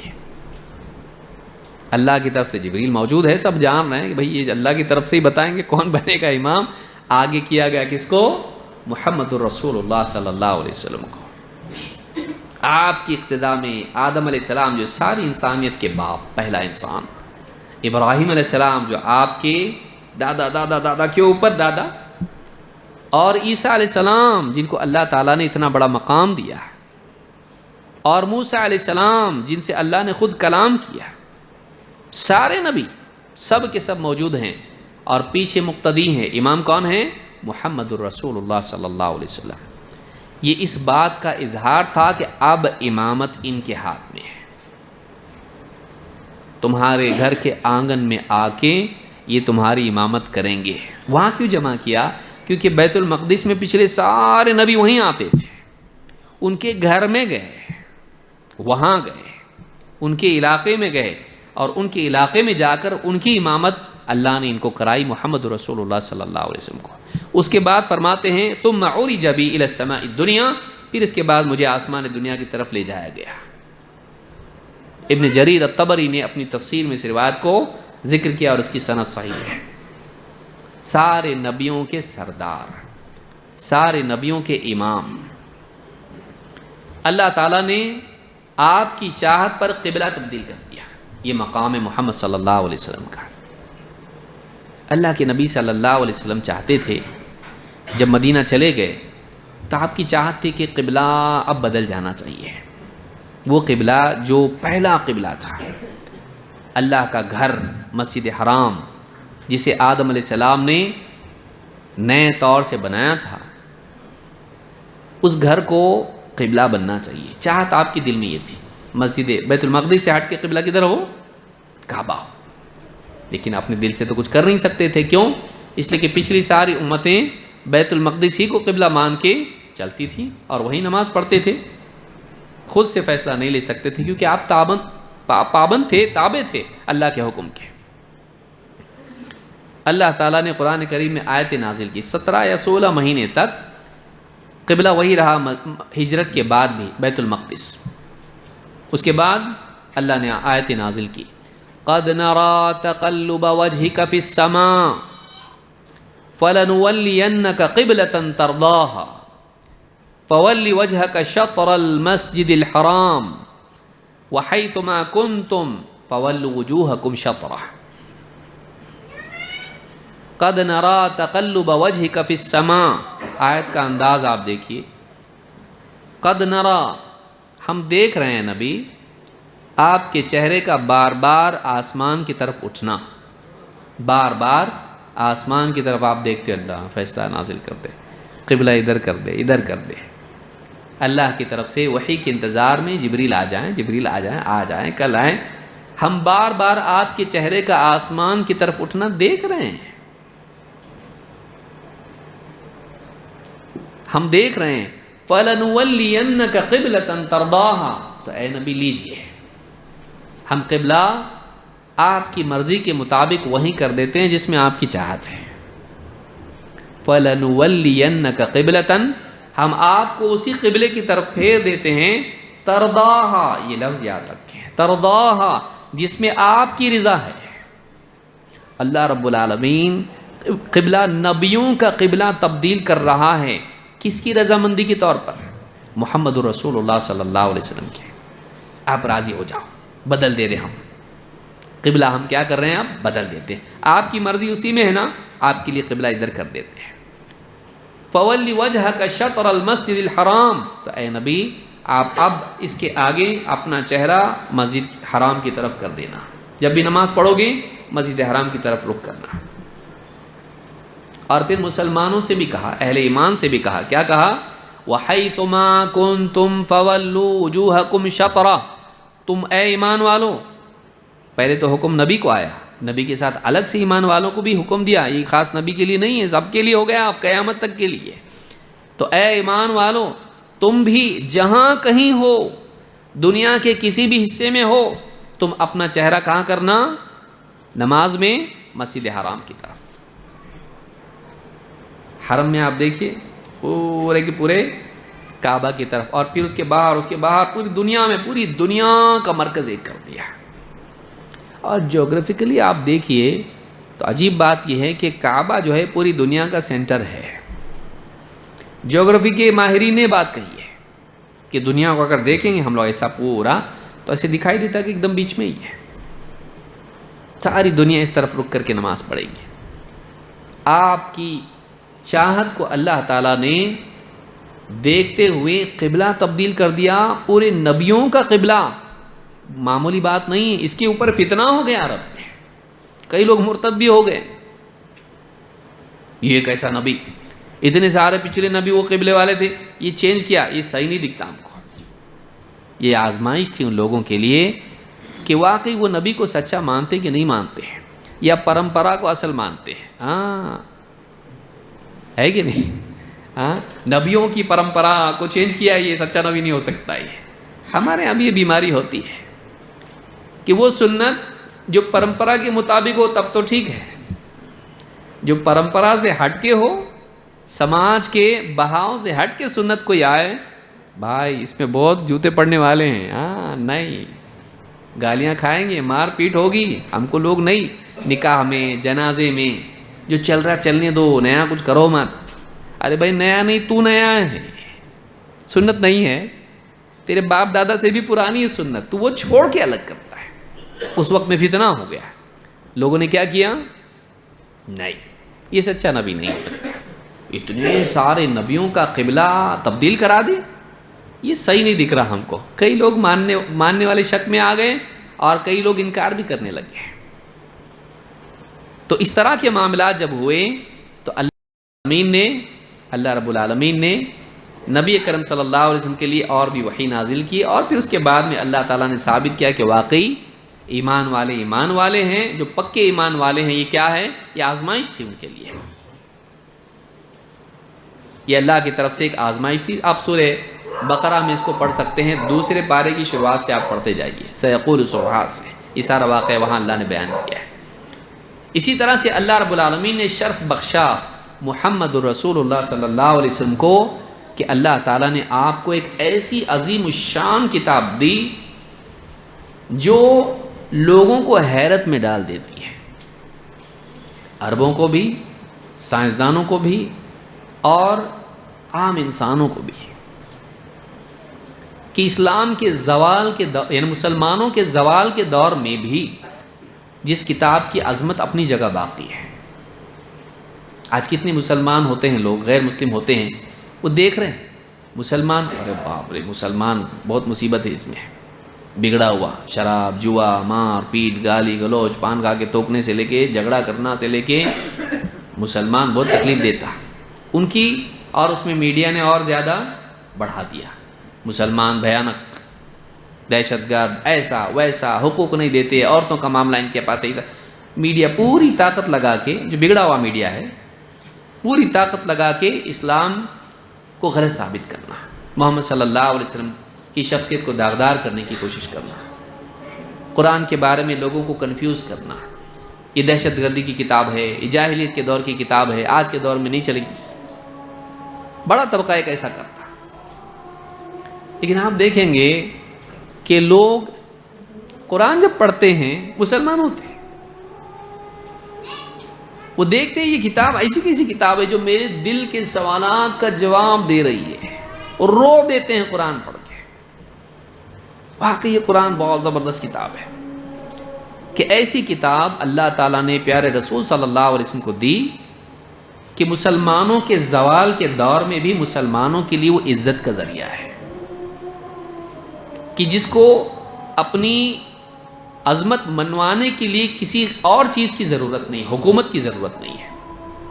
بہت ساری کتابیں حکومت کے زور پہ عام ہوئی ہیں، قرآن ایک ایسی کتاب ہے کہ آج مسلمان زوال کے دور میں ہیں، لیکن پھر بھی چاہے کسی بھی ملک میں جائیے، صرف سعودی عرب کی بات نہیں کر رہا ہوں میں کہ وہاں چلو قرآن بانٹ رہے ہیں تو مسلمان لوگ ہوں گے، آپ ان ملکوں میں دیکھیے، رشیا جیسے ملکوں میں دیکھیے آپ، جہاں قرآن ایک زمانے میں بین تھا، چائنا میں آپ دیکھیے، کئی ملکوں میں آپ دیکھیے جہاں پر پوری طرح سے بدنام کرنے کی ایک مشینری ہے لوگوں کو کنفیوز کرنے کے لیے۔ لیکن اس دور میں بھی جب آدمی، بلکہ ایسا آدمی جو قرآن میں چلو ایک کام کریں گے، قرآن میں سے غلطیاں نکالیں گے، ایسے کئی لوگ ہیں، ان کے یوٹیوب کے اوپر انٹرویوز ہیں، ان کے یوٹیوب پہ انٹرویو ہیں کہ انہوں نے قرآن کریم کا مطالعہ کیا یہ کرنے کے لیے کہ کسی طرح سے اس کتاب کو لوگوں کے سامنے ثابت کریں کہ غلط کتابیں مت پڑھو اس کو۔ تو ظاہر بات ہے کچھ پڑھا لکھا آدمی ایسی کرتا نا، کچھ تو نکالنا تو پڑے گا نا اس میں سے غلط بتانے کے لیے، کوٹ تو کرنا پڑے گا نا، اس کو کوٹ کرنے کے لیے پڑھنا پڑے گا۔ وہ خود انٹرویو میں کہہ رہا ہے کہ جب میں نے پڑھنا شروع کیا تو میں محسوس کرنے لگا کہ میرا دل میری موافقت نہیں کر رہا، یعنی میرا گول الگ ہے اور مجھ کو دکھا کچھ اور ہے۔ اس کتاب کا جتنا میں انکار کرنے، عیوب اس میں تلاش کرنے کی کوشش میں پڑھتا چلا گیا، اتنا زیادہ اس کتاب کی عظمت میرے دل پر مسلط ہوتی چلی گئی اور میں مسلمان ہو گیا۔ ایسے لوگ ہیں، کتنے لوگ ایسے ہیں، کتنے لوگ ایسے ہیں۔ کیسی کتاب اللہ نے دی، اچھا ایسی کتاب دی کہ 1400 سال گزر گئے لیکن وہ کتاب اپنی اصل حالت میں آج بھی باقی ہے کوئی ایسی کتاب بتائیے؟ اچھا ایجوکیشن کا لیول آج کیا ہے، کتنا ہائی ہو چکا ہے، سائنسی علوم سے لے کر آپ دیکھیے، لیکن مرور زمان سے، زمانے کی تبدیلی ہوتے ہوتے اتنے ہائی ریسرچ ہونے کے باوجود بھی سائنسی تحقیقات چاہے وہ کسی بھی میدان کی ہو، اس کتاب کی باتوں کو جھٹلا نہیں سکی ہے، بلکہ اس کتاب کی سچائی کو ثابت کرنے والی بنی ہے۔ اسی لیے آپ دیکھیں وہ آدمی جس نے فرعون کی جو ممی ہے، باڈی جس کو ہے، اس کو کھول کے چیک کیا، جو رائل ممی ہال میں مصر کے ہیں، ابھی بھی ہے۔ قرآن میں اللہ نے فرمایا تھا کہ آج تیرے بدن کو ہم سنبھال کے رکھیں گے تاکہ تو بعد والوں کے لیے کیا بن جائے، نشانی بن جائے۔ تو محققین کا بولنا ہے کہ یہ جو ہے یہ وہی ہے، مرنفتاح جس کو بولتے ہیں، یہ وہی ہے باڈی، اسی فرعون کی جو موسیٰ علیہ السلام کے زمانے میں تھا، یہ ان کا بولنا ہے۔ وہ اتنا ہائی لیول کا سائنٹسٹ ہے، مورس بکائن اس کا نام ہے، فرینچ سائنٹسٹ ہے وہ، اس کو اتنا اتھارٹی تھی اس کے پاس کہ وہ فرعون کی وہ باڈی جو ہے وہ ممیفائی کی ہوئی تھی، اس کے جو بینڈیجز اور کپڑے اس کو ہوتے ہیں اس طرح سے کرتے ہیں، اس کو کھول کے اس نے معائنہ کیا اس باڈی کا، اور اس کو شاکنگ لگا کہ بائبل میں ہم پڑھتے ہیں کہ وہ ڈوب گیا۔ جو لوگ کہتے ہیں نا کہ محمد، ابھی یہ صبح تک بھی بیٹھیں گے تو ٹاپک ہمارا ختم نہیں ہوگا، میں جتنا ہو سکتا بولوں گا انشاءاللہ۔ ان لوگوں نے، اس نے کہا کہ بائبل میں تو لکھا ہوا ہے کہ وہ اور اس کا لشکر سب غرق ہو گئے، آگے کچھ بھی نہیں ہے۔ قرآن میں ہے کہ اللہ تعالیٰ نے فرمایا کہ آج تیرے بدن کو ہم بچا کے رکھیں گے، یہ قرآن میں ہے۔ جو لوگ کہتے ہیں کہ قرآن بائبل سے کاپی کیا گیا، یہ انفارمیشن کہاں سے آئی؟ محمد صلی اللہ علیہ وسلم کو عرب کے ریگستان میں جو اتنے دور ہیں کیسے معلوم پڑا کہ فرعون کی باڈی سیف ہے؟ یہ بہت بعد کے زمانے میں معلوم پڑا، بائبل میں ایسا ہے نہیں، ان کے پاس تو کوئی اور ذریعہ تھا نہیں۔ کیا آکسفورڈ تھی وہاں پہ، کیمبرج تھی وہاں پہ، کیا تھا وہاں پہ؟ کچھ بھی نہیں، ریسرچ کے نام پہ 0/0 تھا، کچھ بھی نہیں تھا ریسرچ۔ ان کا حال یہ تھا عربوں کا، کہتے ایک صحابی کہتے جاہلیت میں ہمارا حال یہ تھا کہ کیا ہم سفر میں کبھی ہوتے؟ عبادت کا شوق آتا، شرک کرنے والے لوگ تھے، عبادت کا شوق آتا، اب بت وغیرہ تو ہے نہیں ہمارے ساتھ میں، سب گھر پہ ہیں، تو کیا کرتے؟ مٹی کا ڈھیر بناتے اور اونٹنی کا دودھ اس پر نچوڑتے اور اسی کا طواف کرتے اور اسی کی عبادت کرتے. ایسے لوگ تھے وہ لوگ. اور کبھی ایک پتھر پسند آ جاتا اس کو پوچھتے، اس سے اچھا دوسرا ملتا اس کو چھوڑ دیتے، اس کو پوجنے شروع کر دیتے. ایسے لوگ تھے وہ. کہاں کی ریسرچ اور کہاں کی تحقیق وہاں پہ؟ ہاں ریسرچ پیپر کچھ بھی نہیں وہاں پہ. اس زمانے میں اللہ کے نبی صلی اللہ علیہ وسلم کو کس نے بتایا سوائے اللہ کے کہ فرعون کو محفوظ رکھا گیا ہے اور وہ بائبل میں بھی نہیں ہے؟ اور کون سی کس کتاب میں تھا کہ بچے گا وہ، اس کی باڈی محفوظ رہے گی؟ اس نے بینڈیج کھولا، پوری تحقیق کیا، کاربن ڈیٹنگ اور بورے وہ تحقیق کے طریقے ہیں. اس نے کہا یہ وہی ہے جو موسیٰ علیہ السلام کے زمانے میں تھا. اور پھر اس کے بعد اس نے ایک کتاب لکھی. خالی اتنا نہیں، بہت کیا اس نے کام. اور وہ ہائی لیول، جس کو اتنی اتھارٹی ہو، بتائیے وہ کتنے ہائی لیول کا، انٹرنیشنل لیول کا سائنسداں ہوگا کہ جس کو اتنا، لوگ کتابیں چیک کرنے نہیں دیتے ہیں، کسی ہاتھ میں دیتے نہیں، ایسی چیزیں جو بہت پرانی اور قیمتی ہوتی ہیں. اس کو اتنی اتھارٹی دی گئی کہ وہ اس کو انفولڈ کرے بینڈیجز کو اور دیکھے باڈی کو، اس پہ ریسرچ کرے. اس کے بعد اس نے کتاب لکھی، the Bible, the Quran and science. Bible, قرآن اور سائنس. اس نے بتایا دیکھو بائبل میں ایسی باتیں ہیں، قرآن میں ایسی باتیں ہیں، اور سائنس کی تحقیق آج یہاں پہنچی ہے. اس نے کہا مجھے بڑی حیرت ہوتی ہے کہ قرآن کی جو باتیں ہیں، آج اتنا سائنس ترقی کر گیا ہے لیکن آج بھی قرآن کی باتیں سائنس سے ٹکراتی نہیں. قرآن میں ایسے کوئی اسٹیٹمنٹ نہیں جو سائنس کے خلاف ہو. ایسا ہونا بہت مشکل ہے. پرانے زمانے کے لوگوں کی کئی بھی باتوں کو آپ دیکھو، آج سے 100 سال پرانے لوگوں کی بات کو آپ دیکھو، آؤٹ ڈیٹڈ ہو جاتی وہ 100 سال کے اندر. لیکن 1400 سال گزر جا رہے ہیں اور سائنسی ترقیاں اتنی زیادہ ہو رہی ہیں، قرآن کی باتیں بجائے غلط ثابت ہونے کے اور لوگوں کو نکھر کے ان کے سامنے آ رہی ہے، اور سائنس اس کو بیکنگ کر رہا ہے. عرب میں کئی سائنسدانوں کو بلایا گیا اور قرآن کے مختلف معاملات، بچے پیٹ میں بچہ کیسا بنتا، یا فلاں اوشنالوجی، ایسٹرونومی اور اس طرح کے جتنے بھی علوم ہیں، ان علوم کے ماہرین کو جمع کر کے قرآن کی آیتیں ان کے سامنے پیش کی گئی کہ یہ جو آپ کی ریسرچ ہے کیا ہے. پورا بولنے لگا ان کو. اس کے بعد بولے آپ کی یہ جو بات ہے نا قرآن میں ہو رہا ہے، ہو ہی نہیں سکتا ایسا. قرآن کتنے پہلے کی کتاب ہے؟ 1400 سال. ہو نہیں سکتا، ہو ہی نہیں سکتا. بولے ہو سکتا ہے. ماں کے پیٹ میں ایسا ہوتا، بچہ ہڈی، اس کی گوشت، اس کے بعد یوں یوں یوں نطفے سے یہ حالات ہوتے ہیں اس کے. اور علقہ جو لفظ ہے علق، وہ بالکل اس جاندار کی طرح ہوتا ہے جو خون چوستا ہے. وہ جان ہی نہیں سکتا انسان بغیر مائکروسکوپ کے، وہ دکھتا اسی میں ہے. لیکن قرآن میں ہے خلق الانسان من علق. وہ لوگوں نے ہو ہی نہیں سکتا ہے بھائی، کیسا کیا؟ انہوں نے گواہی دی. اگر یہ واقعی وہی کتاب ہے 1400 سال پہلے، ہم گواہی دیتے ہیں کہ محمد صلی اللہ علیہ وسلم کوئی عام انسان نہیں، اللہ کے رسول تھے. اس نے وہی کتاب لکھی، the Bible, the Quran and science. اور پوری اس نے تحقیق کو پیش کرنے کے بعد کہا اتنی ساری چیزیں ہیں قرآن کی اور سائنس، آپ ایک طرف بائبل کو رکھیے، ایک طرف قرآن کو رکھیے. قرآن کی باتیں سائنس کے عین مطابق ہے آج کی جدید تحقیق کے، لیکن بائبل کی باتوں میں کئی جگہ پر آپ کو ڈسکرپنسیز ملیں گی، کمیاں ملیں گی. کیوں؟ کیونکہ انسانی تشریحات بھی اس کے ساتھ شامل ہو چکی ہیں. اور انسان کا علم کیا ہے؟ غلطی کرتا ہے، وہ زمانے میں مقید ہوتا ہے، آنے والا زمانہ اس کو غلط ثابت کر دیتا ہے. اللہ والا علم ایسا نہیں ہوتا ہے، کسی زمانے کا پابند وہ نہیں ہوتا ہے، وہ سچ ہوتا ہے جو کبھی بدلتا نہیں ہے. اس نے پوری کتاب لکھ دی اور کہا ٹھیک ہے باقی سب چھوڑو.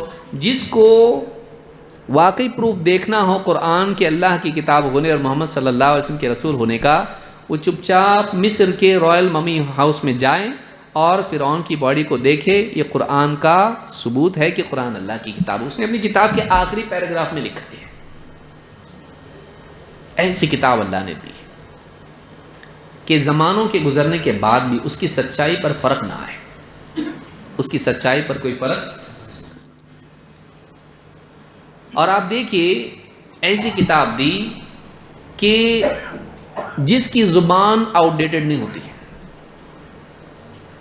آج بھی آپ دیکھیے پچھلی کتابیں جتنی بھی دھارمک ریلیجیس بکس ہیں ان کی لینگویجز ختم ہو چکی ہیں. کچھ خاص لوگ آپ کو ملیں گے جو اس لینگویج کے ایکسپرٹ ہوں. آرمیک یا اسی طرح سے گریک اور اس طرح کی جتنی بھی زبانیں جن زبانوں میں، یا ایون ہمارے ہاں بھی دیکھیے جو پرانی زبانیں ہیں آپ کو ملے گا کہ وہ زبانیں آج بہت کم لوگ جانتے ہیں. لیکن اللہ تعالیٰ نے قرآن عربی زبان میں نازل کیا، اور ایسی عربی زبان اور قرآن کی یہ یعنی عظمت ہے کہ اللہ تعالیٰ نے عربی زبان کو بدلنے نہیں دیا. ایسا ہوتا نہیں ہے. میں کم وقت میں آپ کو بہت ساری باتیں بتا رہا ہوں. ایسا ہوتا نہیں ہے. 500 سال آپ کو انگلش دیکھیے، 500 سال پہلے انگلش دیکھیے، 500 سال پہلے کی، 500 سال تو نہیں، 200 سال پہلے کی اردو دیکھیے. آپ 200 سال پہلے کی اردو دیکھیے اور 500 سال پہلے کی انگلش دیکھیے. آپ پڑھ نہیں پاؤ گے اس کو. انگلش کی بات کر رہا ہوں میں جو آج دنیا میں چلتی ہے. انگلش 500 وکٹورین زمانے کی انگلش دیکھیے آپ. زبان کا قانون ہے کہ 500 سال میں وہ بہت بدل جاتی ہے کہ 500 سال بعد والوں کو 500 سال والی بات سمجھ میں نہیں آتی. قرآن کو کتنے سال ہوئے؟ ٹرپل. ہاں ابھی 1500 ہونے میں 3 گنا وقت ہوا. لیکن آج بھی جو عرب بولتے ہیں قرآن کی زبان وہی ہے. قرآن نے عربی زبان کو ایسا پکڑ کے رکھا کہ بدلنے نہیں دیا.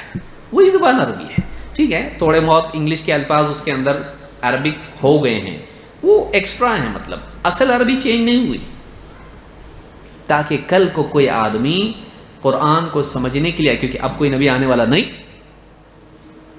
تو کوئی اگر قرآن کو سمجھنا چاہے تو ایسا نہیں ہوگا کہ بھائی اس کی زبانیں ہم کو معلوم نہیں ہے، مر گئی زبان عربی، اب کیا سمجھ میں آ رہا، خالی ٹرانسلیشن کو لے کے چلو. نہیں، آج قرآن کو اسی کی زبان میں ہم پڑھ سکتے ہیں. عربی آج بھی زندہ ہے. ایسا کیوں؟ کہ ایسا قرآن کے بارے میں کیوں، دوسری کتابوں کے بارے میں کیوں نہیں؟ ایسا کیوں؟ سوچیے. اور محفوظ، باقی کتابیں محفوظ نہیں رہیں، لیکن اللہ نے محمد صلی اللہ علیہ وسلم کو ایسی کتاب دی کہ آپ دنیا سے چلے گئے، لیکن آپ کے بعد آپ کے پاس جو کتاب آئی تھی اس کو قیامت تک کے لیے اللہ تعالیٰ نے محفوظ کر دیا. ہم اس کے گواہ ہیں کہ آج بھی قرآن وہی ہے. آج قرآن محفوظ ہے، ہمارے ہاتھوں میں وہی قرآن ہے. عرب میں جاؤ، انگلینڈ میں جاؤ، چین میں جاؤ، کہیں بھی آپ جاؤ، اس کو بول ذرا پڑھ کے سنا قرآن، وہی پڑھے گا وہ. ایسا ہوتا کیا؟ کیسا ہوتا؟ اور بچہ قرآن پڑھتا ہمارا 6 سال کے حافظ ہیں. ہاں ابھی حال ہی میں بمبئی میں مدارس کا ایک پروگرام ہوا جس میں حفاظ کے لیے انعامات وغیرہ رکھے گئے تھے. آپ دیکھیے اتنے چھوٹے چھوٹے بچے ہیں جو وہ شیلڈ اٹھانے کی بھی طاقت ان میں نہیں ہے. جو انعام کو دیا جا رہا ہے اتنے چھوٹے چھوٹے بچے کیوں اٹھا بھی نہیں پائیں گے. ان کو ایک شیخ آئے تھے، انہوں نے وہ بچے کو گود میں اٹھایا، وہ بچے کو ہی گود میں اٹھا لیا انہوں نے. اتنا چھوٹا بچہ. ایسی کون سی کتاب ہے بتائیے دنیا کی کہ پورا قرآن جیسے حفظ ہو جاتا ہے ویسے دوسری کتاب کے حفاظ، دینی کتاب کے حفاظ آپ کو ملے. بچے نابینا بچے حفاظ آپ کو کہاں ملتے؟ بتائیے مجھ کو. ایسا کیسا؟ ایسا کیوں؟ کہ اس کی حفاظت کا ایک غیبی نظام ہے، اللہ تعالیٰ نے اس کو قائم کر کے رکھا ہے. اس کی حفاظت، اس کے متن کی حفاظت، پھر اس کی تعلیمات کا ایفیکٹ. کتنے لوگ اسلام کے دشمن جب انہوں نے اس کو پڑھا ان کا دل بدل گیا. اس کی تعلیمات اتنی عظیم شان، اس کے یعنی اس کے فرامین ایسے کہ اگر اس کو نافذ کیا جائے تو سماج میں خیر آئے. ایسی کتاب اللہ تعالیٰ نے محمد صلی اللہ علیہ وسلم کو دی، جتنا اللہ کا شکر کیا جائے کم ہے. ایسا نبی دیا، ایسی کتاب دی. یہ عظمت ہے محمد صلی اللہ علیہ وسلم، کیونکہ آپ کو اللہ نے شرف دیا ایسی کتاب دے کر. اللہ کے نبی صلی اللہ علیہ وسلم فرماتے ہیں ما من الانبیاء، دیکھیے ما من الانبیاء من نبی الا قد اعطی من الآیات ما مثلہ آمن علیہ البشر. ہر نبی کو اللہ تعالیٰ نے کچھ ایسی نشانیاں، معجزات دیے کہ جنہیں دیکھ کر لوگ ایمان لاتے تھے. موسیٰ علیہ السلام کو عصا دیا یا اس طرح سے اور معجزات دیے، دوسرے نبیوں کو اور معجزات اللہ نے دیے جنہیں دیکھ کر لوگ مسلمان ہوتے تھے. وَإِنَّمَا كَانَ الَّذِي أُوتِيتُ وَحْيًا أَوْحَى اللَّهُ إِلَيَّ، اور مجھے جو دیا گیا ہے وہ وحی والا علم ہے جو میری طرف اللہ نے نازل کیا ہے، قرآن، وحی. فَأَرْجُو أَنْ أَكُونَ أَكْثَرَهُمْ تَابِعًا يَوْمَ الْقِيَامَةِ، تو مجھے امید ہے کہ قیامت کے دن سب سے زیادہ پیروکار فالوورز میرے ہی ہوں گے. پچھلے نبیوں کو جو معجزات اللہ نے دیے وہ نبیوں کے ساتھ گئے. موسیٰ علیہ السلام کا عصا ہے کسی کے پاس؟ ہاں دیکھیے پوچھیے کسی سے، ہے؟ نہیں ہے. وہ ان کے ہاتھ میں تھا، ان کے ساتھ گیا. عیسیٰ علیہ السلام کے معجزات ان کے ساتھ قائم ہیں، وہ ابھی وفات نہیں پائے ہیں، زندہ ہیں، لیکن ہمارے پاس اویلیبل ہے ان کے معجزات نہیں ہے، ٹرانسفرنس نہیں ہے اس کے اندر. لیکن قرآن ایسا معجزہ ہے جو نبی صلی اللہ علیہ وسلم کو دیا گیا، وہ ہر مسلمان کے گھر میں بلکہ دل میں کچھ نہ کچھ حصہ ضرور اس کا ہے. وہ پیغام ہی آپ کا معجزہ ہے جو قیامت تک لوگوں کو حیرت میں ڈالتا رہے گا. کیا زبردست کتاب ہے، کیا زبردست کتاب ہے. واقعی جو آدمی اس کتاب کو پڑھتا ہے حیرت میں پڑ جاتا ہے. آپ بتائیے، دیکھیے اب جتنا میں بولوں گا اتنا کم ہی ہے اس بارے میں. ایک آدمی ہے جس نے 20 سال پہلے کتاب لکھنی شروع کی. 20 سال میں اس کا ایولیوشن مینٹل اتنا زیادہ ہو جاتا ہے کہ 20 سال پہلے کا جو پیراگراف ہے وہ 20 سال بعد جو لکھ رہا ہے اس کا لٹریری ایکسیلنس میں ایک زمین آسمان کا فرق ہو جاتا ہے. نہیں بھئی، آپ اپنی ڈائریاں نکال کے پڑھو، اپنے کالج کی کاپیاں نکال کے، اسکول کی کتابیں نکال کے پڑھو، معلوم پڑے گا کیا لکھتا تھا میں پردھان منتری ہوتا تو. پڑھو اس کو آپ. اسکول میں ہم کو بھی دیا جاتا تھا اس طرح لکھنے کے لیے، مائی سیلف. تو وہ جو بھی لکھا ہوا آپ نے اس کو آج پڑھو تو ہنسیں گے آپ، کیا لکھا میں. ہاں میں سب کو مٹھائی بانٹوں گا، ہاں 15 لاکھ بانٹوں گا، یا کچھ بھی لکھا نا آپ نے جو بھی لکھا ہو. تو آپ جو آدمی ایک زمانے میں لکھتا ہے وہ بدلتے بدلتے بدلتے زندگی کے تجربات بدلتے ہیں، اس کی معلومات بدلتی ہے، کریکشنز، ایررز، ساری چیزیں، نئی نئی معلومات اس کے سامنے آتی ہے، اور ایک زمانے کے بعد اس کا لکھنا بدل جاتا ہے. قرآن اللہ کی کتاب ہے، محمد صلی اللہ علیہ وسلم کی نہیں. آپ قرآن میں شروع سے آخر تک 20 سال کے عرصے میں پھیلا ہوا وہ مواد ہے، لیکن آپ جب سب بائنڈ کر کے ایک قرآن جب بن گیا، ایک کاپی اس کی بن گئی، آپ کو اس میں وہ فرق کہیں دکھائی نہیں دیتا.